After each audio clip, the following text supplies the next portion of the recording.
Hi കൂട്ടുകാരെ, മിനീസ് കിച്ചണിലേക്ക് എല്ലാവർക്കും സ്വാഗതം. ഇന്ന് ഞാൻ ഗോതമ്പ് പൊടി കൊണ്ട് ആവിയിൽ വേവിച്ചൊരു പലഹാരത്തിന്റെ റെസിപ്പിയാണ്.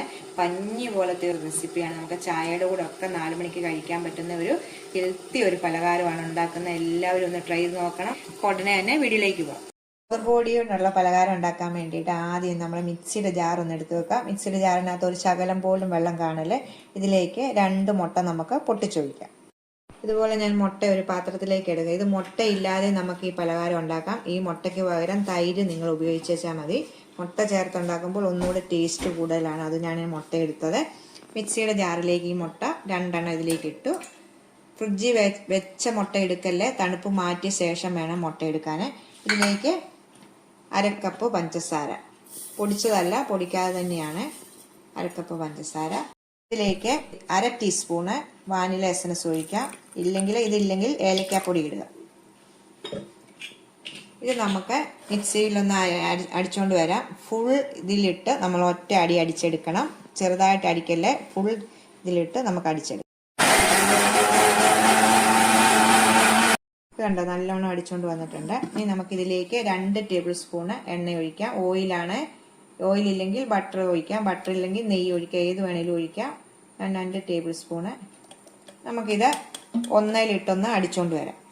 ഇതിപ്പോൾ അടിച്ചുകൊണ്ട് വന്നിട്ടുണ്ട്. ഇപ്പം കട്ടിയായിട്ടിരിക്കുവാണ്. ഇതിലേക്ക് നമ്മൾക്ക് തണുപ്പില്ലാത്ത പാല്, ചൂടുപാലൊന്നും അല്ല, ഫ്രിഡ്ജിൽ വെക്കാത്ത പാല് 1/4 കപ്പ് ഇതിലേക്ക് ഒഴിക്കാം. എന്നിട്ട് നമുക്ക് ഒന്നുകൂടെ ഒന്ന് അടിച്ചുകൊണ്ട് വരാം. അടിച്ചുകൊണ്ട് വന്നിട്ടുണ്ട്. ഇതിലേക്ക് ഞാൻ ഗോതമ്പ് പൊടിയാണ് എടുത്തേക്കുന്നത്. കണ്ടോ, ഗോതമ്പ് പൊടിയാണ്. സാധാരണ നമ്മൾ ചപ്പാത്തിയൊക്കെ ഉണ്ടാക്കുന്ന ഗോതമ്പ് പൊടി നമുക്ക് ഇതിലേക്ക് ഇടാം. ഇനി ഒരു 1/4 ടീസ്പൂണ് ബേക്കിംഗ് സോഡ ഇടാം. ബേക്കിംഗ് സോഡ, ഒരു 1/4 ടീസ്പൂൺ ഉപ്പ്. നമുക്ക് ഒന്നുകൂടെ ഒന്ന് അടിച്ചുകൊണ്ട് വരാം. അടിച്ചുകൊണ്ട് വന്നിട്ടുണ്ട്. ഞാൻ ഈ പാത്രത്തിലേക്ക് ഇത് ഒഴിക്കട്ടെ. ഇപ്പം ഈ പരുവാണ്. ഇതിപ്പോൾ ഇച്ചിരി കട്ടിയായിട്ടിരിക്കുവാണ്. ഇനി നമുക്ക് ഇതിലേക്ക് 1 ടേബിൾ സ്പൂൺ പാലൂടെ ഒഴിക്കാം. ഇത് ഓരോരുത്തരും എടുക്കുന്ന ഗോതമ്പ് പൊടിയുടെ അനുസരിച്ചിരിക്കും. നമുക്ക് നല്ലോണം മിക്സ് ചെയ്ത ശേഷം 1 ടേബിൾ സ്പൂണ് പാലും കൂടെ ഒഴിക്കും. പാലിന് പകരം വെള്ളമാണെങ്കിലും ഒഴിച്ചാൽ മതി, കുഴപ്പമില്ല. ഞാൻ 1/4 കപ്പ് പാൽ ആദ്യം ഒഴിച്ചു, പിന്നെ 1 ടേബിൾ സ്പൂൺ പാലും കൂടെ ഒഴിച്ചിട്ടുള്ളൂ. കണ്ടോ, ഈ പരുവാണ് വേണ്ട. കണ്ടോ, ഇങ്ങനെ ഒഴുകി പോകുന്ന പരുവ്. നീണ്ടും പോകല്ലേ, ഒത്തിരി കട്ടിയാകല്ലേ. ഇത് നല്ലോണം നമ്മളിത് മിക്സ് ചെയ്യണം. നമ്മളിനി ഇഡ്ഡലിത്തട്ട വെച്ച് വേണേലും ഇഡ്ഡലി ഉണ്ടാക്കുന്ന പോലെ ആവി കയറ്റിയെടുക്കാം. ഇല്ലെങ്കിൽ ചെറിയ ചെറിയ പാത്രങ്ങളില്ല, അതിനകത്ത് വേണേലും ആവി കയറ്റിയെടുക്കാം. ഞാൻ ചെറിയ ഡെബറ പോലത്തെ പാത്രത്തിനകത്താണ് ഉണ്ടാക്കുന്നത്. ആവി വെച്ചാണല്ലോ ഇത് വേവിച്ചെടുക്കുന്നത്. ഞാൻ ഈ സമയം ചെമ്പിനകത്ത് വെള്ളം വെച്ചിട്ടുണ്ട്. ഇത് ഇതുപോലത്തെ പാത്രത്തിലാണ്. ഇതിവിടെ 4 എണ്ണം ഇങ്ങനത്തെ പാത്രം ഉണ്ടായിരുന്നു. ഇതില്ലെങ്കിലും കുഴപ്പമില്ല, ഇഡ്ഡലി പാത്രത്തിനകത്താണേലും വെച്ചാൽ മതി. നിങ്ങൾക്കുള്ളതുപോലെ ചെറിയ നമ്മുടെ ഗ്ലാസ് ഇല്ലേ, നമ്മൾ വെള്ളമൊക്കെ കുടിക്കാൻ വേണ്ടി മേടിക്കുന്ന ഗ്ലാസ് ഇല്ലേ കടയിൽ നിന്ന്, അതുപോലത്തെ ആണേലും മതി.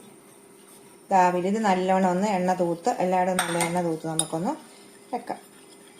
4 പാത്രവും വെച്ചിട്ടുണ്ട്. നമുക്ക് ഇതിന്റെ 1/4 ഭാഗമേ ഒഴിക്കാവുള്ളൂ. ഒഴിച്ചു കഴിഞ്ഞാൽ അല്ലെങ്കിൽ നിറച്ചൊഴിക്കല്ലേ, ഇത് പൊങ്ങി വരും ചിലപ്പോൾ. നമ്മൾ ബേക്കിംഗ് സോഡയും മുട്ടയൊക്കെ ചേർത്തേക്കുന്നത് കൊണ്ട് ഒരു പാത്രത്തിന്റെ 1/4 ഭാഗം ഒഴിച്ചെടുക്കണം കേട്ടോ. ഇതിൽ നമുക്ക് ഇങ്ങനെ ഒഴിച്ചെടുക്കാം. എല്ലാം ഒഴിച്ചു വെച്ചിട്ടുണ്ട്. നമ്മൾ ഈ വക്കത്തുള്ളതെല്ലാം നമ്മൾ ശരിക്കും കൈ കൊണ്ട് കളയണം. ഇത് ഗോതമ്പ് കൊണ്ടുള്ളൊരു കേക്ക് പോലെയാണ്, കപ്പ് കേക്ക് പോലെ നല്ല റെസിപ്പിയാണ്. നമുക്കിനി ഇതിന്റെ മേളിലേക്ക് നട്ട്സ് ഉണ്ടെങ്കിൽ ഇടാം. ഞാൻ ഫ്രൂട്ടിയാണ് ഇടുന്നത്, നട്ട്സ് ഒന്നും ഇടുന്നില്ല. ഇഷ്ടമുള്ളത് എന്ത് വേണേലും നിങ്ങൾക്ക് അങ്ങനെ ഒന്ന് കൊട്ടിക്കൊടുക്കണം.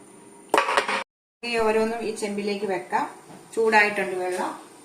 ഓരോന്നും നമുക്ക് ഇതിലേക്ക് വെക്കാം. ഇപ്പൊ 4 എണ്ണത്തിനേ ഉള്ളൂ. ഇനി ഒരു 2 എണ്ണത്തിനോടെയുള്ള മാവേ ഉള്ളൂ. 1 കപ്പ് പൊടി കൊണ്ട് നമുക്ക് 6 എണ്ണം ഉണ്ടാക്കാം ഈ പാത്രത്തിലാണെങ്കിൽ. ഇതുപോലെ വെച്ചിട്ട് നമുക്ക് ഇതിന്റെ മേളിലേക്ക് ഇങ്ങനെ ഫുട്ടി ഇട്ടു.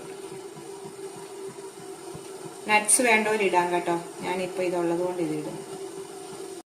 ഇതെല്ലാം ഇട്ട് ഞാൻ വെച്ചിട്ടുണ്ട്. ഇനിയിപ്പോ നമുക്ക് മൂടി വെച്ചിട്ട് 20 മിനിറ്റ് ആണ്. 20 മിനിറ്റ് കഴിയുമ്പോൾ വേഗം എന്തോന്ന് നമുക്ക് നോക്കാം. ഇതുപോലെ ഒരു സാധനം കൊണ്ട് നമുക്കൊന്ന് കുത്തി നോക്കാം. വെന്ത് കണ്ടോ, നല്ലോണം പൊങ്ങി വന്നിരിപ്പുണ്ട്.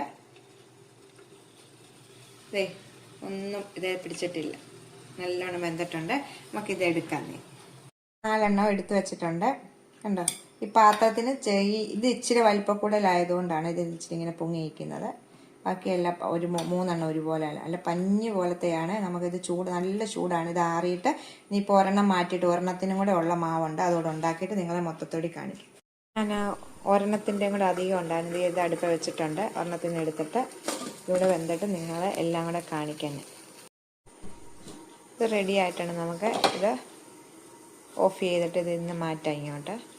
ഒരെണ്ണം ഞാൻ ഇതിനകത്തുനിന്ന് എടുത്ത് മാറ്റിയിട്ടുണ്ടോ. അടിക്കൊന്നും പിടിച്ചിട്ടില്ല. പഞ്ഞി പോലത്തെ ഗോതമ്പ് പൊടിയാന്ന് പറയത്തേ ഇല്ല കണ്ടോ. പഞ്ഞി പോലത്തെ. ഇത് നല്ലോണം ആറി. ഇതും കൂടെ ആറിയ ശേഷം നമുക്ക് ഈ പാത്രത്തിൽ നിന്ന് ഇതെല്ലാം എടുക്കാം.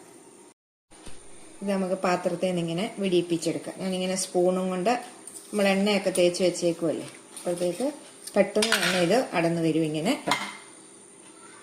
നല്ല പഞ്ഞി പോലത്തെ ഉണ്ടോ. എല്ലാം ഇങ്ങനെ എടുത്ത് ഞാൻ വെച്ചിട്ടുണ്ട്.